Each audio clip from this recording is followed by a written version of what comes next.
नमस्कार, स्वागत है आप सभी का आपके ऑफिशियल यूट्यूब चैनल गुरुजी स्पेशल क्लासेस में। मैं हूं निमाइसाना, आपके समक्ष उपस्थित हूं साइकोलॉजी विषय वस्तु को लेकर। स्टूडेंट्स, आज की क्लास में हम डिस्कस करने वाले हैं दंड एवं पुरस्कार व्यवस्था के प्रभावी प्रयोग टॉपिक के अंतर्गत और कुछ मोस्ट इंपॉर्टेंट पॉइंट्स के बारे में।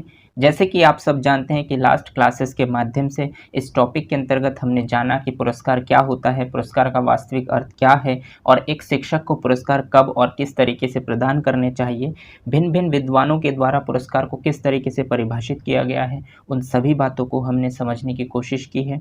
और उसके बाद पुरस्कार कितने प्रकार के होते हैं, पुरस्कार के कुल कितने प्रकार होते हैं, मुख्य रूप से पुरस्कार कितने प्रकार के होते हैं, पुरस्कार देने से क्या लाभ होते हैं, पुरस्कार से क्या हानियां हैं, इन सभी बातों को हमने समझने की कोशिश की। उम्मीद करता हूं कि वो सभी पॉइंट आपको इजीली क्लियर हो पाए होंगे। लेकिन फिर भी अगर कोई डाउट्स आपके मन में बनता है तो आप मुझे कमेंट सेक्शन में जाकर कमेंट कर सकते हैं। मैं कोशिश करूंगा कि आपके डाउट्स को क्लियर करूं। आज की क्लास में हम पुरस्कार से रिलेटेड और कुछ मोस्ट इंपॉर्टेंट पॉइंट्स पर डिस्कशन करेंगे, जानेंगे, समझने की कोशिश करेंगे कि एक शिक्षक के रूप में पुरस्कार को प्रदान करने का सही समय क्या है और पुरस्कार को कब और किस तरीके से प्रदान करने चाहिए, किस प्रकार के पुरस्कार का एक शिक्षक को ज़्यादातर प्रयोग करना चाहिए, कब पुरस्कार का प्रयोग करना चाहिए। इनसे रिलेटेड पुरस्कार देते समय जो भी विचारणीय बातें हैं, जिन बातों को ध्यान में रखकर एक शिक्षक को पुरस्कार देना होता है, उन्हीं बातों को डिस्कस करेंगे, जहां से आपके सुपरटेट एग्जाम्स में सीधे सीधे प्रश्न बनेंगे। स्टूडेंट्स, अगर आप इन सभी पॉइंटों को फॉलो करते हैं और आप अपने व्यवहार में परिवर्तन करते हैं तो इस टॉपिक से रिलेटेड जो भी प्रश्न आपके सुपरटेट एग्जाम्स में पूछे जाएंगे, उस प्रश्न के राइट ऑप्शंस को आप इजीली पॉइंट आउट कर लेंगे। उम्मीद करता हूं कि आप मेरी बातों को समझ पा रहे हैं। तो चलिए शुरू करते हैं आज की क्लास और जानते हैं आज की क्लास का जो पहला पॉइंट है स्टूडेंट्स, वो है आपके पुरस्कार देते समय विचारणीय बातें। यानी कि एक शिक्षक के रूप में जब आप पुरस्कार को प्रदान करते हैं तो आपको पुरस्कार देते समय कुछ बातों पर विचार करना होता है, जिसके आधार पर ही आप पुरस्कार को देते हैं। तो उन पॉइंटों को हम डिस्कस करेंगे और जानेंगे, समझने की कोशिश करेंगे कि एक शिक्षक को कब और किस तरीके से विचार करने चाहिए पुरस्कार देने से पहले। तो इसके अंतर्गत जो पहला पॉइंट आपका बनता है स्टूडेंट्स, वो ये बनता है कि पुरस्कार प्रदर्शन के तुरंत बाद देना चाहिए। देखिए, सीधा सीधा पॉइंट आपको बताया गया है कि जो आप पुरस्कार देते हैं ये प्रदर्शन के तुरंत बाद आपको देना चाहिए। ऐसा नहीं है कि बच्चे ने अच्छा परफॉर्मेंस किया और आपने उसको 1 हफ्ते बाद या 3 दिन बाद, 4 दिन बाद आप उसको पुरस्कार दे रहे हैं, तो इसका कोई भी फायदा नहीं होता है। क्योंकि बच्चा जब कोई अच्छा कार्य करता है और उसको आप तुरंत पुरस्कार देते हैं तो उससे बाकी बच्चे भी उस कार्य को करने की कोशिश करते हैं, उनके अंदर भी इच्छाएं जागृत होती है। और जिस बच्चे को आप पुरस्कार देते हैं उस बच्चे को भी बहुत ज़्यादा अच्छा लगता है कि मैंने शायद कुछ बहुत ही अच्छा कार्य किया होगा या मैंने कुछ बेहतर किया होगा, तभी मुझे पुरस्कार मिला है। तो इस तरीके से वो बच्चा भी मोटिवेट होता है और उस कार्य को दोबारा करने की कोशिश करता है और उस बच्चे को देखकर बाकी बच्चे भी अपने व्यवहार में परिवर्तन करते हैं और उचित व्यवहार को करने की ओर अग्रसर होते हैं। इसीलिए अगर आपको कभी भी पुरस्कार देना होता है तो पुरस्कार प्रदर्शन के तुरंत बाद ही आपको देना चाहिए। इस बात को आपको हमेशा ध्यान रखना होगा।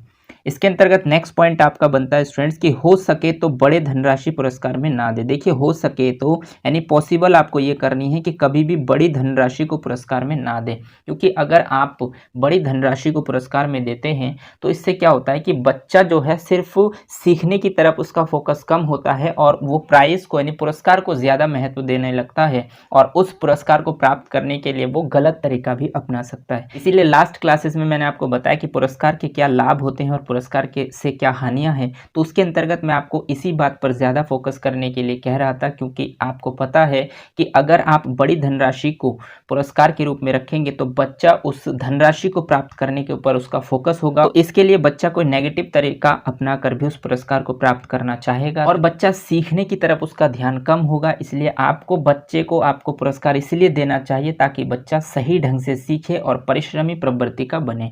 तो इसके लिए आपको ध्यान रखना है कि कभी भी आप पुरस्कार देंगे तो पुरस्कार ज़्यादा बड़ी धनराशि का ना हो। ठीक है, पुरस्कार के माध्यम से आप कोई ऐसी चीज़ें ना दें जिससे उसको इकोनॉमिकली फ़ायदा हो। पुरस्कार का मतलब होता है कि आप उसे ऐसी चीज़ें दें जो उसे डेली लाइफ में यूज़ हो और उसके लिए एक मोटिवेशन का कार्य करें। तो इसलिए हमेशा आपको ध्यान रखना होगा कि पुरस्कार बड़ी धनराशि के रूप में आप ना दें।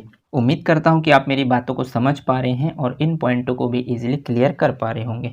चलिए आगे बढ़ते हैं और देखते हैं नेक्स्ट पॉइंट आपसे क्या कहता है। तो नेक्स्ट पॉइंट आपसे कहता है स्टूडेंट्स कि अमूर्त पुरस्कार देने का प्रयास करें। देखिए आपको कोशिश ये करनी है कि हमेशा आपको अमूर्त पुरस्कार देने का प्रयास करना चाहिए। जैसे कि आपने लास्ट क्लासेस के माध्यम से पढ़ा कि पुरस्कार कितने प्रकार के होते हैं, तो उसके अंतर्गत मैंने आपको बताया पुरस्कार कुल 5 प्रकार के होते हैं। अगर आपसे मुख्य प्रकार पूछे तो पुरस्कार 2 मुख्य प्रकार के होते हैं, एक होता है मूर्त और दूसरा होता है अमूर्त। मूर्त का मतलब ये होता है कि जैसे आप बच्चे को मेडल देते हैं या कोई प्राइज देते हैं या फिर कोई उसको बुक्स देते हैं या नोटबुक देते हैं, तो ये जो पुरस्कार होते हैं मूर्त रूप से, मतलब इसको आप देख सकते हैं, इसको छू सकते हैं, पकड़ सकते हैं। बट अमूर्त का मतलब होता है ऐसी चीज़ें जिसको आप कभी देख नहीं सकते। जैसे कि मान लीजिए आप बच्चे के बारे में प्रशंसा करते हैं, ठीक है, या बच्चे का आप कक्षा में उन्नति करते हैं, या बच्चे को प्रमोट करते हैं, बच्चे को मॉनिटर बनाते हैं, या किसी भी तरीके से अगर बच्चे को लगता है कि आप उसको कोई अच्छा पद दे रहे हैं या फिर आप बच्चे को पास कर रहे हैं या बच्चा कक्षा में उन्नति कर रहा है, तो उसके लिए आपने उसको पुरस्कार दिया, तो ये ऐसे पुरस्कार होते हैं जो आपके अमूर्त होते हैं। मतलब इसमें आपको कोई चीज़ दिखाई नहीं देता पुरस्कार के रूप में, सिर्फ आप उसकी प्रशंसा कर देते हैं या फिर कक्षा में उसको उन्नत करते हैं, तो इस प्रकार के पुरस्कार को अमूर्त पुरस्कार कहते हैं, जो आपको कभी दिखाई नहीं देते, आप सिर्फ उसको महसूस कर सकते हैं, फील कर सकते हैं। तो स्टूडेंट्स आपको हमेशा जब आप भी पुरस्कार देंगे तो कभी भी आपको पुरस्कार जो है वो ज़्यादातर फोकस आपको ये करने हैं कि पुरस्कार हमेशा उसे अमूर्त पुरस्कार दिया जाए, क्योंकि अमूर्त के अंतर्गत आप उसकी तारीफ करेंगे, उसकी प्रशंसा करेंगे, तो बच्चा इससे मोटिवेट होगा और उस कार्य को दोबारा करने की कोशिश करेगा। इस प्रकार के पुरस्कार पर आपको विशेष रूप से विचार करने की आवश्यकता है। उम्मीद करता हूं कि आप मेरी बातों को समझ पा रहे हैं और इन पॉइंटों को भी इजीली क्लियर कर पा रहे होंगे।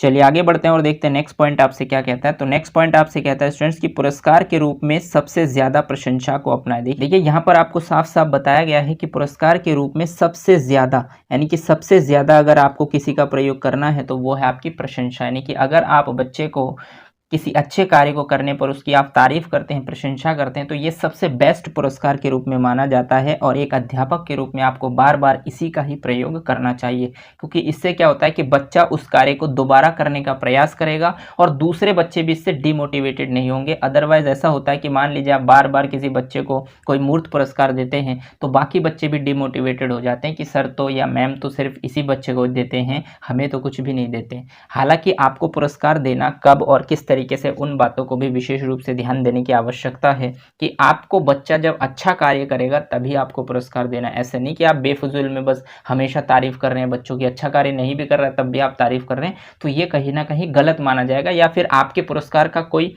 मोटिवेशन नहीं होगा। बच्चा उस कार्य को फिर करना उचित नहीं समझेगा, वो सोचेगा कि ये टीचर तो ऐसे ही हैं और ये तो इसी तरीके से ही बताते हैं, तो वो उस पुरस्कार को महत्व नहीं देंगे उतना। इसलिए आपको कोशिश ये करनी चाहिए कि जब भी आप पुरस्कार दें तो वो कुछ अच्छा कार्य करे, एक्स्ट्रा ऑर्डिनरी वर्क करे, तभी आप बच्चे की तारीफ करें, प्रशंसा करें। तो इस बात को भी आपको विशेष रूप से ध्यान देने की आवश्यकता है।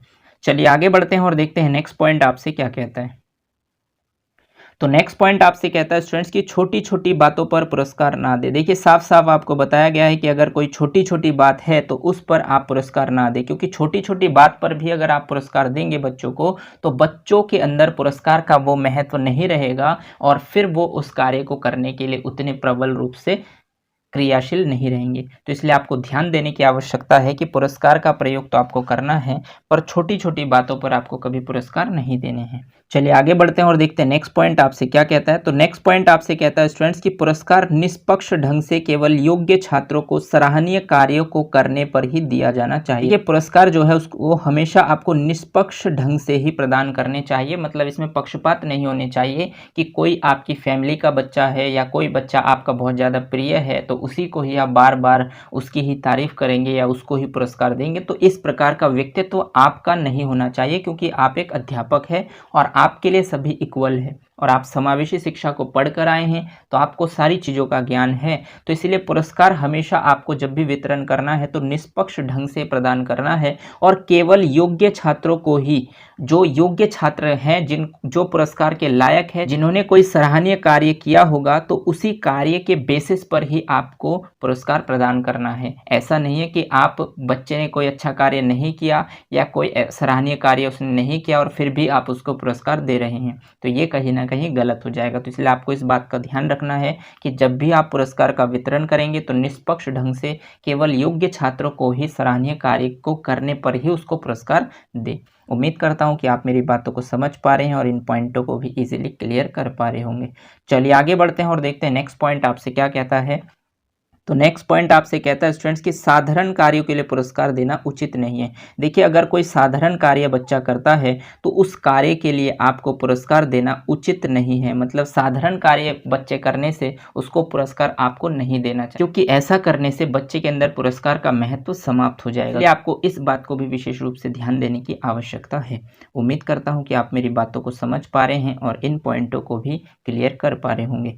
चलिए आगे बढ़ते हैं और देखते हैं नेक्स्ट पॉइंट आपसे क्या कहता है। तो नेक्स्ट पॉइंट आपसे कहता है स्टूडेंट्स कि परिश्रम, तत्परता व विशिष्ट योग्यता की भावना से किए गए सराहनीय व रचनात्मक कार्यों के लिए ही विद्यालय में पुरस्कार दिया जाना चाहिए। यानी परिश्रम, अगर बच्चा परिश्रम करता है, तत्परता यानी कि तैयार रहता है, कोई विशिष्ट योग्यता की भावना बच्चे के अंदर है, यानी कि बच्चा कोई विशिष्ट कार्य को करना चाहता है या विशिष्ट कार्य को करने की उस बच्चे के अंदर योग्यता है और इस प्रकार की भावनाओं के साथ वो कोई अच्छा कार्य, सराहनीय कार्य करता है, कोई रचनात्मक क्रिएटिव कार्य को करता है, तभी विद्यालय में पुरस्कार देना चाहिए। यानी कहने का मतलब एक शिक्षक के रूप में जो आप पुरस्कार देंगे तो पुरस्कार देने का एक सही समय भी होगा कि आपको पुरस्कार कब और किस तरीके से देना है, इस बात की भी जानकारी आपके पास होनी चाहिए।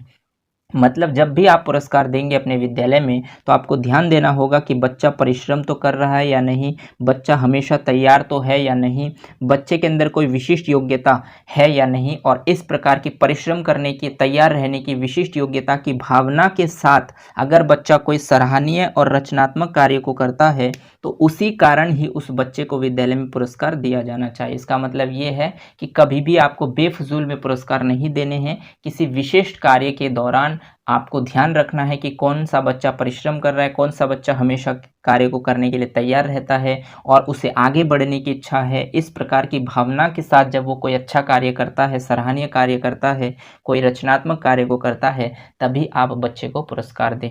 तो इन बातों का विशेष रूप से ध्यान देना एक अध्यापक के रूप में आपका कर्तव्य बनता है। आयोग चाहती है कि आप इन सभी चीज़ों के बारे में बारीकियों से ज्ञान रखें। उम्मीद करता हूं कि आप मेरी बातों को समझ पा रहे हैं और इन पॉइंटों के माध्यम से पुरस्कार के सही प्रयोग को भी आप समझ पा रहे होंगे। चलिए आगे बढ़ते हैं और देखते हैं नेक्स्ट पॉइंट आपसे क्या कहता है। तो नेक्स्ट पॉइंट आपसे कहता है स्टूडेंट्स की शैक्षिक परिस्थितियों में व्यक्तिगत पुरस्कारों की अपेक्षा सामूहिक पुरस्कार देना अत्यधिक उचित माना जाता है। यानी कि शैक्षिक परिस्थिति का मतलब होता है स्टूडेंट्स स्कूल, विद्यालय में जो शैक्षिक परिस्थिति है, इन परिस्थितियों में व्यक्तिगत पुरस्कार, यानी कि आपने पुरस्कार के प्रकार पढ़े हैं जिसके अंतर्गत मैंने आपको व्यक्तिगत पुरस्कार भी बताए हैं कि व्यक्तिगत पुरस्कार कब और कैसे दिया जाता है। तो शैक्षिक परिस्थितियों में व्यक्तिगत पुरस्कारों की अपेक्षा सामूहिक पुरस्कार, यानी सामूहिक पुरस्कार के बारे में भी आप जानते हैं कि ऐसा पुरस्कार जो हमेशा समूह में दिया जाता है।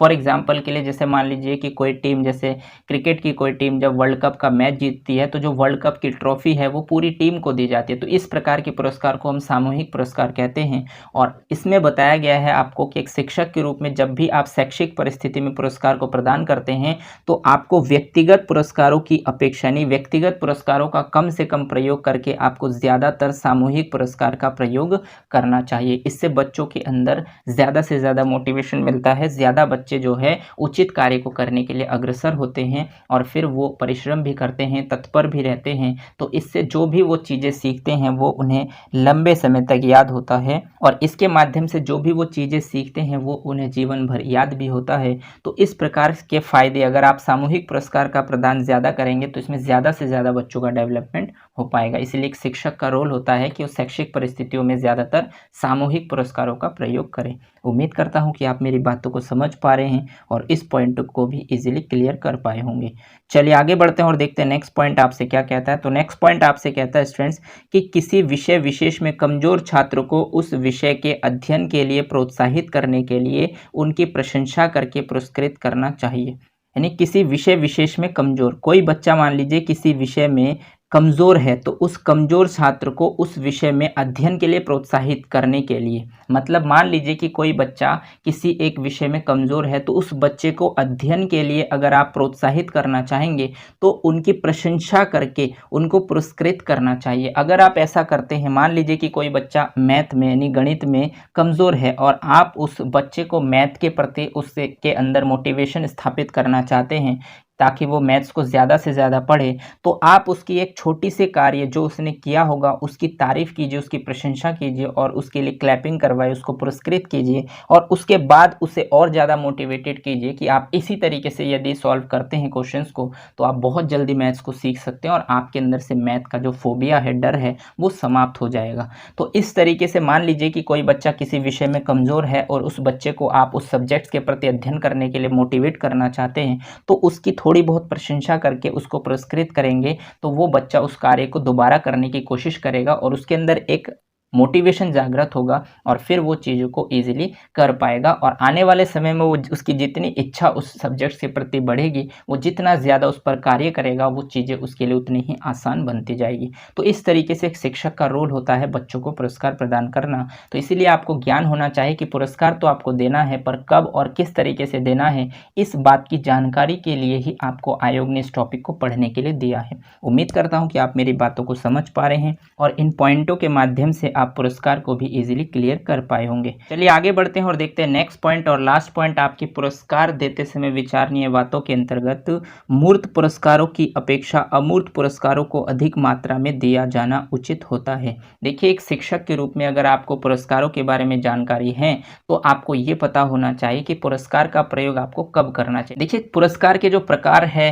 जैसे मूर्त पुरस्कार, अमूर्त पुरस्कार, ये सब चीज़ें फैक्चुअल है, बट इसमें अगर आप पुरस्कार के बारे में जानना चाहते हैं और एक शिक्षक का रोल है जो आयोग आपसे चाहती है, तो वो आपसे चाहती है कि पुरस्कार का जब आप प्रयोग करें तो आपको पुरस्कार को कब और कैसे, किस तरीके से, किस कंडीशंस में कौन से पुरस्कार का ज़्यादा प्रयोग करना चाहिए, इन बातों के बारे में अध्यापक के पास विशेष रूप से जानकारी हो। क्योंकि जब अध्यापक को पुरस्कार के बारे में जानकारी होगी कि किस प्रकार के पुरस्कार को उन्हें प्रदान करना चाहिए, किस माहौल में उन्हें कौन सा पुरस्कार देना चाहिए, किसका ज़्यादातर उपयोग करना चाहिए, बच्चे को मोटिवेट करने के लिए किस प्रकार से उन्हें पुरस्कारित करना चाहिए, इस बात की जानकारी यदि अध्यापक के पास होंगे तो वो अपनी कक्षा को इंटरेस्टिंग बना सकते हैं, बच्चों का उस विषय के प्रति रुचि उत्पन्न कर सकते हैं। और यही रोल है, इसीलिए ही आप साइकोलॉजी को पढ़ते हैं या इसीलिए ही आप बीएड या फिर डीएलएड का प्रशिक्षण लेते हैं। तो इसीलिए ज़रूरी ये नहीं है कि आपको पुरस्कार के प्रकारों के बारे में जानना है, पुरस्कार से क्या बेनिफिट्स है, पुरस्कार से क्या हानि है, पुरस्कार को कब देना चाहिए, कब नहीं देना चाहिए, कौन से पुरस्कार का ज़्यादा प्रयोग करना चाहिए, ये पॉइंट ज़्यादा इंपॉर्टेंट है आपके Super TET exam point of view से। क्योंकि जो प्रश्न इस टॉपिक से रिलेटेड पूछे जाएंगे वो ज़्यादातर चांसेस है 90% कि वो इस तरीके के प्रश्न आपसे पूछें।